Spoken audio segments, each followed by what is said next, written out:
What's up, everybody? Merry Christmas. It's almost Christmas time. Well, as many of you don't know, I'm Demise, local artist from the Bay Area. And yeah, so been making music for quite some time now and met many beautiful people out there in the music world. And I just want to say thanks to everybody for enjoying some good music and putting out great music that people like me want to hear.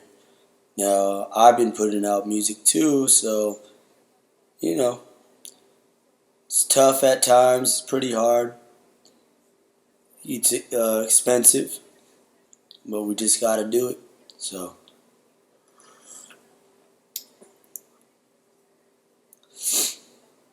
But yeah, for those who are watching, which is probably no one, I want to say hello and Merry Christmas. It's coming up soon.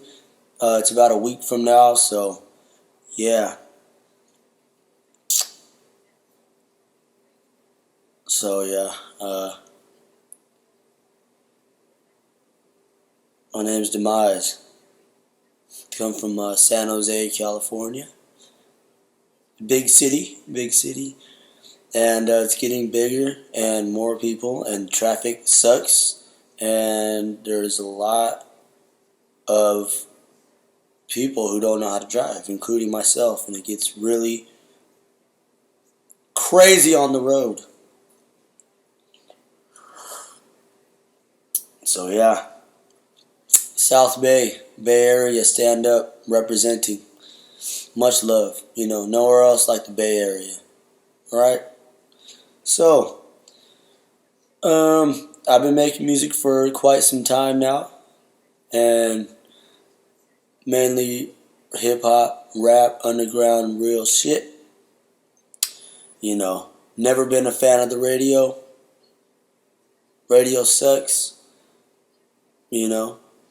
Always, always just trying to flip stuff upside down, or go on the left path instead of going right, or always trying to be, or not trying to be, being different. That's how I was always a weird kid, and I'm always going to continue to be a weird person. And my music's going to be crazy. A lot of people might find it odd. A lot of people might find it negative, but at times life gets pretty negative.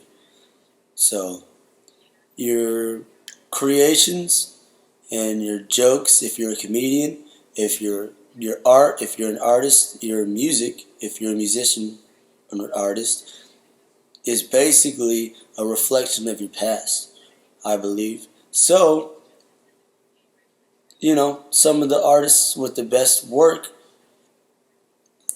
their art might reflect their past, and it might be something beautiful from pain, or not. It could be something beautiful from a good memory back in the day. But, I feel like some of the best music is made from the heart, which is usually things that you've experienced in the past which were a little difficult, but you can make beauty out of it. So, with that said, I want to give you a little, a little past history on Demise. So, I'm old. I'm an old man. I was brought here on Mother Earth 4/20 of 1989. I was born in, I believe, Santa Clara, San Jose. I can't really get a definite answer. San Jose. And, yeah. First child. Um,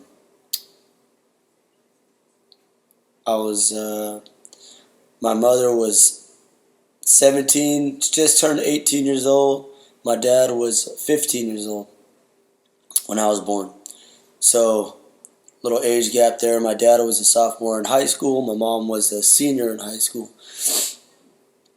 which is pretty crazy. A little too young.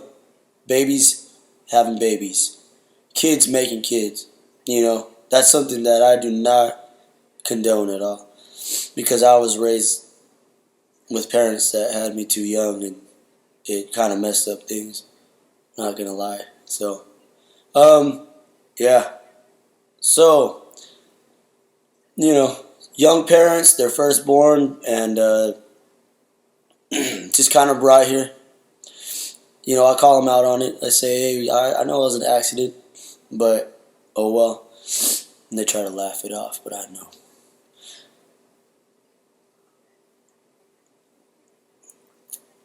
So, yeah. Was raised at my grandmother's house over in the northeast side of San Ho.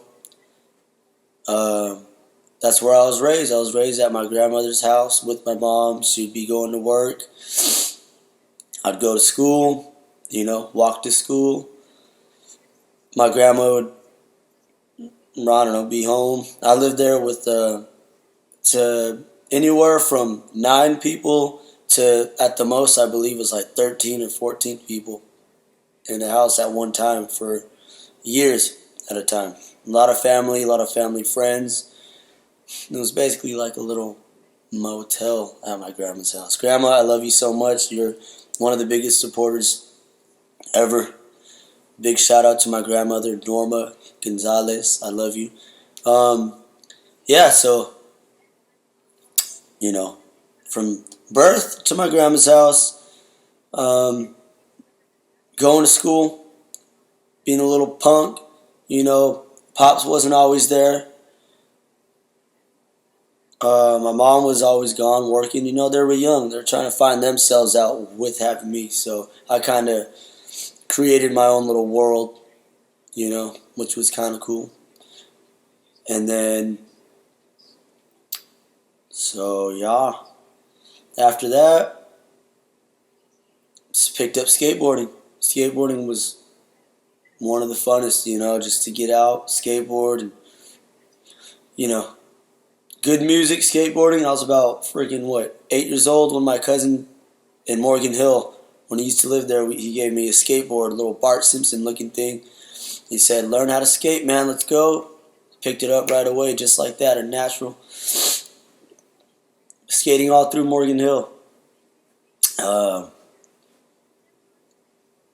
You know, was a pretty good student, actually. I was really smart, but I just had I've always had a problem with authority or anybody that's trying to tell me what to do. So I would always, the teachers would always say, like, you're such a good kid, you're smart, but there's something wrong with you. So, but they'd always like me though and be like, you're really intelligent. I like you so much. You're such a respectable kid, but there's problems at home. I mean, I don't know what's going on with you, and I just not care. I did not care at all.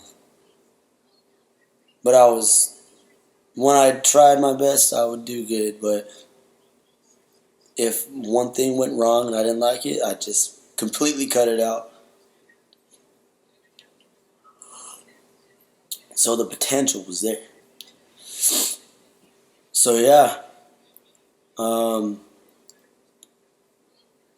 growing up in a home with a lot of family, 11, 12, 13 people, sharing rooms. I finally got my own room when I was like 12, 13, but by that time we were planning on moving out of my grandma's, and we ended up moving to the south side of San Jose, which was like a world away to me at 14 years old because it's such a big city and I've never really traveled to the south side of San Jose. Um, Not that much, but when I finally got there, it felt like, oh my gosh, it was devastating. I did not want to be there. But hey, we're out of my grandma's house where I grew up.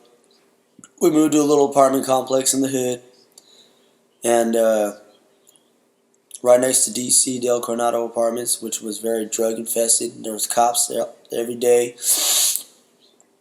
Even the teacher at the middle school that I ended up graduating from said, "Oh yeah, so where do you live? If you're new to this school, right? Yeah. What area are you gonna be walking to school from?" And I said, "Oh, I'll be walking from Merle Drive, which is over there off Blossom Hill or whatever." And the teacher said to me, like, "Oh my gosh, go the other way. Do not take the main way because that's very dangerous, you know." And I was like, it's nothing to me. I don't care, but wasn't the best area. But hey, I still skated. I still did what I did because I'm an individual. Not gonna, you know. Sometimes the temptation was there from gangsters and stuff like that, and druggies to want to hang out with them, but I knew the limits though. I knew the limits. I'm an observer. I observe a lot, and I did get in a little bit of trouble here and there, but hey, we all do. So yeah, middle school was cool. Got kicked out, got into fights. Been into a lot of fights. My first fight was in elementary school, and if I have my first kid and they're starting to get bullied, I'm gonna tell them this story. So basically, first grade, kindergarten, I don't know, I can't remember, but I was a really small little kid. I looked like a little freaking Cambodian kid. I was really dark, looked Asian. That's the Native American side. I was really dark and just super short. And these two kids, two blonde-haired white kids with blue eyes, I think they were fourth or fifth graders, and they were a lot bigger. I was really small. I was in kindergarten or first grade. I remember it so vividly because it was my first actual fight, and I was walking through the field at recess or break, whatever you call it, and I'm on the lawn. Next thing you know, the kids start shouting at me, and they're coming closer and closer, and they're working their way over towards me, and I'm not sure what they want, if they want to play, but I knew that they looked pretty angry, and I have not talked to these kids ever. I don't know who they are. They were looking for someone to bully. And one thing, bullies, there's going to be 9 kids out of 10 that you can bully, and they're not going to fight back. But there will be that one, and you will wish, you've seen videos, you're going to wish that you never messed with that kid.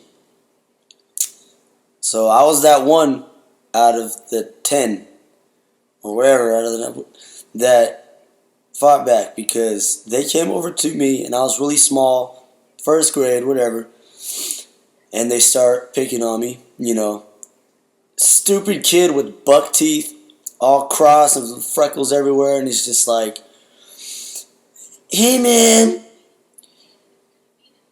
I don't know what he said, but he pushed me, and his friend started telling him like, yeah, man, we're gonna kick your ass. And I was like, okay, getting kind of nervous here. They're a lot bigger, and there's two of them. And next thing you know, kid starts pushing me and says, "What are you gonna do? What are you gonna do?" So I'm like, all right. I guess I try to. I was playing a lot of Mortal Kombat at the time, so I thought it was cool. Little Demise Lee over here. Try to kick him with my left foot or my right foot. Don't remember. He catches my foot as I try to kick him with my little leg, and then he has my foot in his hand. And I'm standing there like a jackass with one foot on the ground, one foot in the air, and I'm standing up. Next thing you know, like fucking scorpion, I jump with my left leg while he's still holding my right leg in the air. I swing around, bat, right at his freaking face, super hard. And I remember the noise it made, the impact that was it hurt me, but I know it hurt him more. So I just, bam, hit him so hard, or kicked him so hard in the face. Did a little spin, landed, and then got right back up. And I looked at him, and his face was red, and his eyes started tearing up, and his friend was just dead silent. He was dead silent. Next thing you know, they just take off. And I'm sitting there like a little freaking, I felt like Mortal Kombat champion. Yeah, that's what you get for messing with the little small runts, man. I was really short, so I think they thought I was an easy target. Someone that they could just beat up real quick and I'd cry or something like that, but not me. My grandma taught me, if there's any bullies, you fight back, or you call her and she'll mess them up. My grandma took karate, taekwondo, when she was like 40. She knows her shit. So yeah, that's a little funny thingy, coming of age. I've been bullied a lot, but I've always fought back once it gets physical. And, and there's a time where I bullied somebody and I got my ass handed to me for being an asshole. So, you live to fight another day.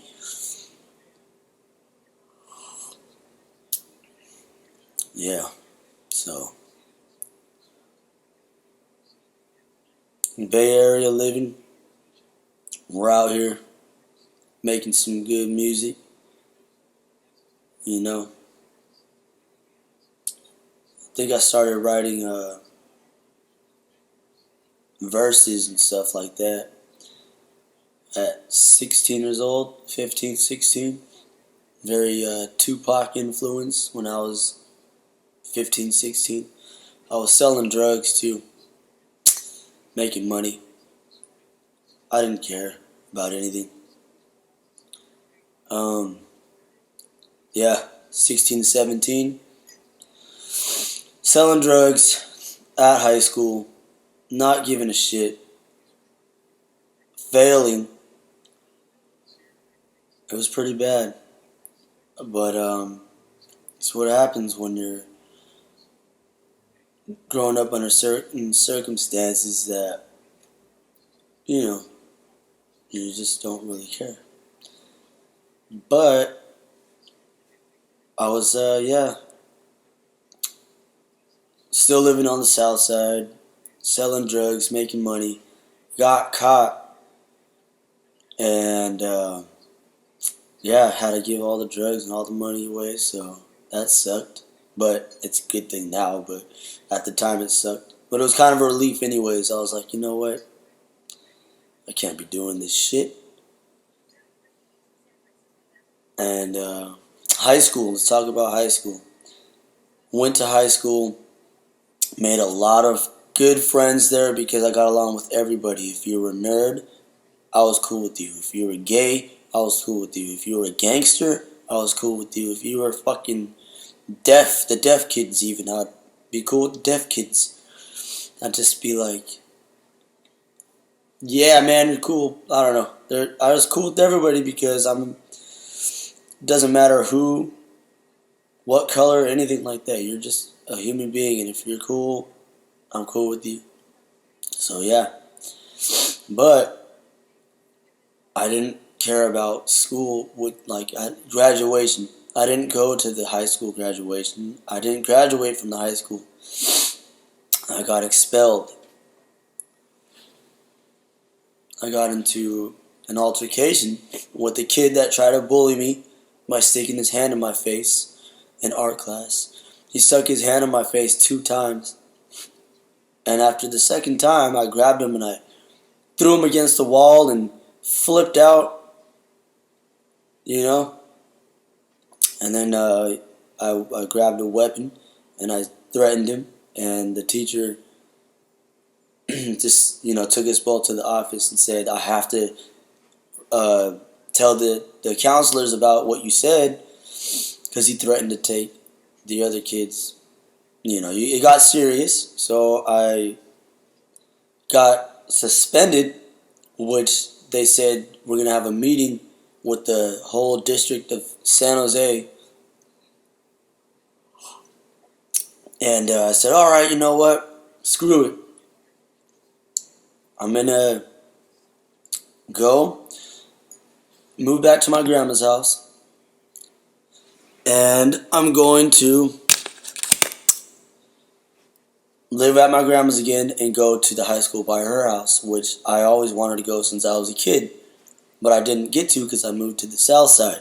So, time comes around, I'm like excited. I'm going to move to my grandma's.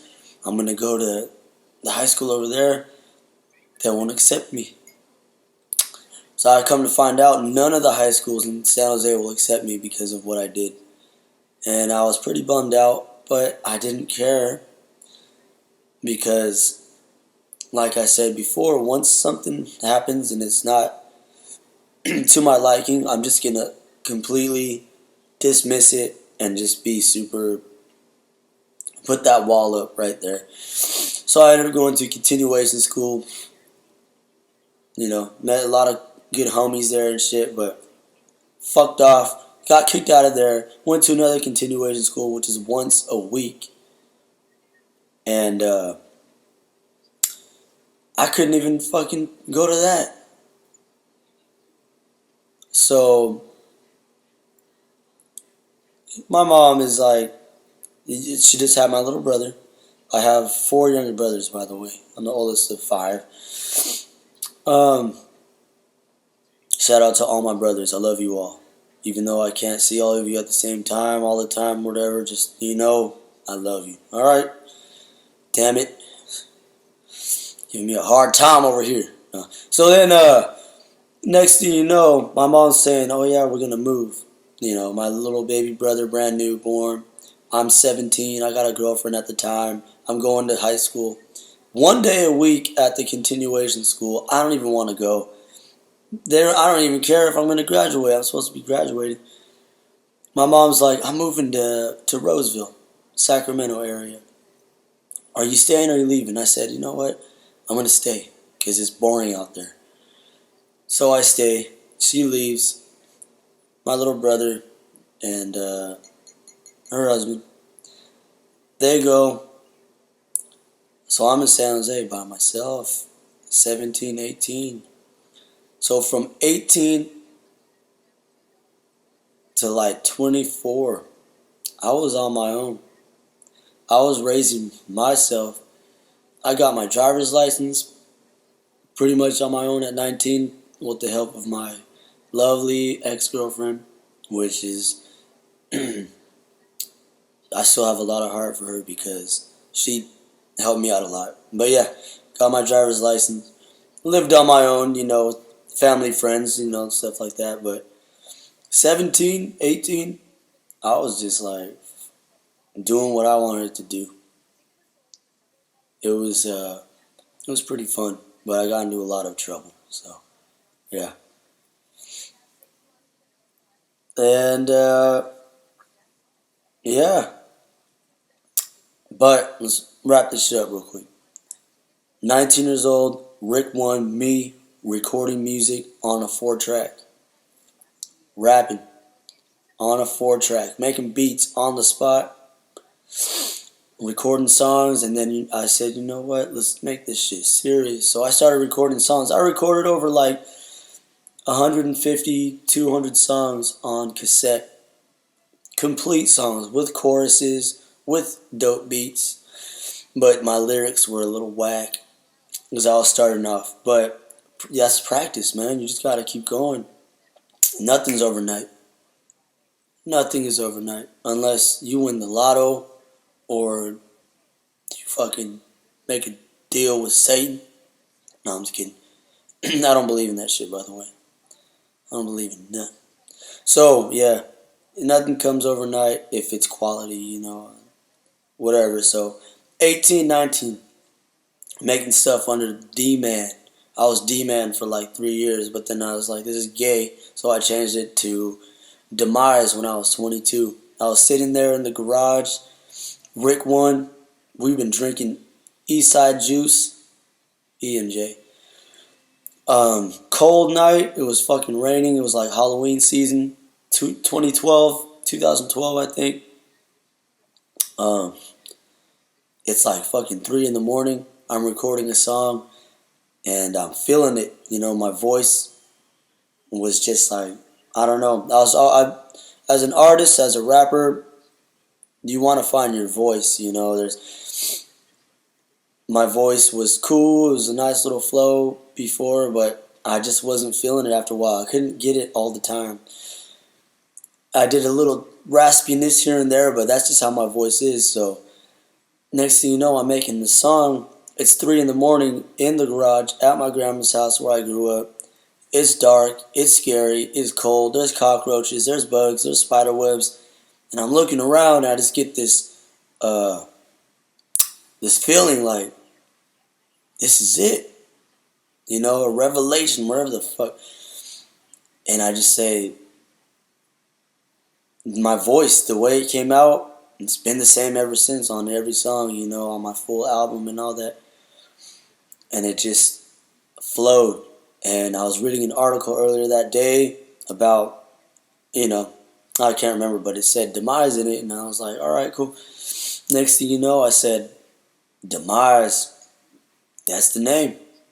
Demise. And I wrote a song with Demise in it, recorded it that night. It's called Bow Down. You'll hear it. It's on the YouTube. And it's just raw. It's dark. It's underground. It's from the garage.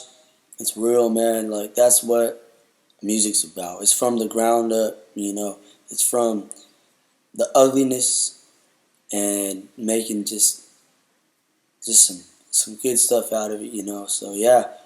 I was about 22 when I finally changed it to Demise. And I was like, you know what? This is it. And a lot of people still call me D-Man after that. But it's not till they saw the music quality go up that they said, you know what? This guy is serious. And they started calling me Demise. And it was the best feeling, man. Like, it made I don't know. It just made me, like, really, really happy, man. When I first heard, like, they're like, you know what? That's fucking sick, Demise. I'd be like, you know how that feeling is if you've experienced that. So yeah, now it's crazy. No, I love it. Music is always gonna be it's like a doctor, or whatever. It's gonna help you out. It's gonna help you out. Having a bad day, you put on your favorite song, or if it's raining outside, you put on that one song that it just goes together, and you put that shit on repeat. Music, art, it's a lifestyle. There's no other way to explain it. It's not for the money. It's not for the fucking fame. It's not for none of that shit. All right, don't get it misconstrued.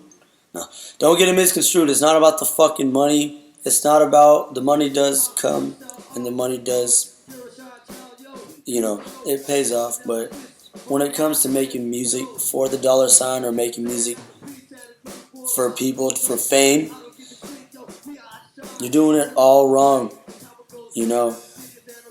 And I'm not hating on none of that shit. If you want fame and you want notoriety, you want to make pop, bubblegum garbage that is dumbing down society and the kids, by all means, go ahead and do that. But I'm not going to.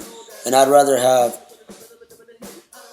100 real loyal fans that will listen and have that music that I create help them out through their day, because it is a powerful message and they're helping me out by listening to it and just telling me that it's helping them.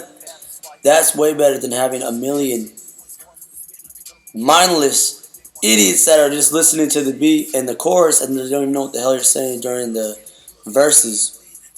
And that's what I hear on the radio. And more power to you. You know, get your fame. Money comes, money goes. You know, a lot of people think there's a lot of money and everyone's rich that's making music and rap and all that shit. A lot of it is not really true. It's all more for image and, you know. But there are ways you can make money on your iTunes, your Spotify's, your shit like that. But shows, you make a lot of money. I don't think you make too much money being on the radio unless it's the other stuff. So, excuse me. So yeah, just one thing is I released my first album February of 2015.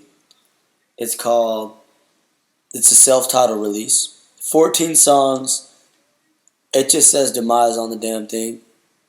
And it's 14 songs. I was so proud. It was like giving birth to, oh no, not giving birth. It was like the birth of my first child, my CD. And when I went and I picked that shit up, I looked at it and I just was like almost bawling, man, because I've been making music for a long time and I've always wanted my own CD, record, CD, cassette, whatever. I always wanted my own thing. Professionally wrapped, professional, where you pull that out and you look at the CD and it just has the thing on there. It says whatever, you know. And I was just super relieved. All the hard work, all the money, all the blood, sweat, and tears put into it, all of the hard work, it came out and it sounded great, it looked great, and it was just insane. And I'm working on number 2, the second Demise album. But like most artists, I am not. Well, usually what artists do is they come out with their first album and it's edgy. You know, they want to, you know, come out with some stuff and get some attention. You know, I did that a little bit. It's more of a personal album. There's no features on it. It's just me, you know. The second album, though, instead of going more to a pop-oriented state, which people usually do, they go softer as their career progresses. I want to go the other way, man. I want to make it even more aggressive, even more dark. I want to make it even more in tune with what's going on with society and the racism and the police brutality and the money, and just how shit's been going on lately, because America is falling fast and it's not white America anymore. It's not this, you know, it's never been. This is native land, first and foremost. You guys have had your shit in the 50s and the 60s. You know, you've had your man and wife come home in the, you know, white picket fence shit. But not anymore. It's different times. And that stuff's good and all, but, you know, everything's decaying. So yeah, I just want to speak on that, and it's just gonna, I don't even care, man. People might not like it, people will probably love it, but it's just gonna be like, boom, in your face, what you see is what you get. It's gonna be straight to the point. There'll be a couple of heartfelt tracks on there, Um, there's gonna be some aggressive stuff on there. Basically, a lot of questions like, why are things the way they are? There's gonna be some answers in there. Here's why things are the way they are. There's gonna be a bunch of like, whatever. It's just gonna be basically calling everything out how it is, just like how fucked up society is, how screwed up people are in the head. You know, basically, let's set this shit on fire and start brand new. Right? Don't you feel the same way? No? Okay, I'm a weirdo. Like I said, I'm a weirdo. So yeah, oh yeah, there'll be some good instrumentations on there. Maybe some acoustic guitar, definitely some guitar solos, and definitely some drums. But it's gonna be rapping, a lot of rapping. Not none of this BS fucking. It's gonna be rap, hip hop, taking the microphone and just setting that shit on fire, Rick One style. Shout out to my brother Rick One. I love you, man. You're over there doing your thing in the army, and I'm proud. To all my family, to everybody that has been there, I love you with all my heart, and let's just keep the ball rolling. It's not easy, but it's shit that will be fulfilled because it's something that I love. And I just want to say that throughout all the hardships and all the tough times that we all go through, everybody has a story, and everybody has pivotal moments in their life they that molded them into who they are today. Just think about those times and remember that you don't want to go back to that. You can remember and think back, and those times made you who you are. Let it just benefit from it, okay? Like, move on. Um, don't repeat that cycle because I stopped the cycle. My parents had me in high school. I didn't have a kid in high school. I don't even have a kid now because I was raised always. My parents were trying to become. They weren't even. They didn't even know who they were yet. They kept going, and I was kind of left out all the time. But I don't blame them because they were very young, and they were trying to find themselves. I just happened to come out of nowhere, and they said, "Here, you know what?" I was like a fucking project child. Like, oh, oops, we had them, so let's see. Let's just, my brothers, my parents were becoming. When by the time my other brothers were born, they knew what to do. But with me, they didn't know what to do. So I kind of had to fucking teach myself. I'm all messed up in the head, but hey, what the hell, man? So yeah, just we all go through stuff, but let's just push through. Help each other out, and let's try to go. Let's just go and keep the ball rolling. And thank you. I love you all. And just there'll be some good stuff coming up soon. There might be some negative songs coming out, but it's just stuff that I need to get off my chest. And I'd appreciate, you know, just keep it real. Just tell me if it's good. If it's not, I don't care. But, if you like it, you like it. If you don't, you don't. New shit coming out. It's going to be crazy. I love you all. Let's keep the ball rolling. Tune in for the next one of these little thingies. But Merry Christmas, everybody. Demise.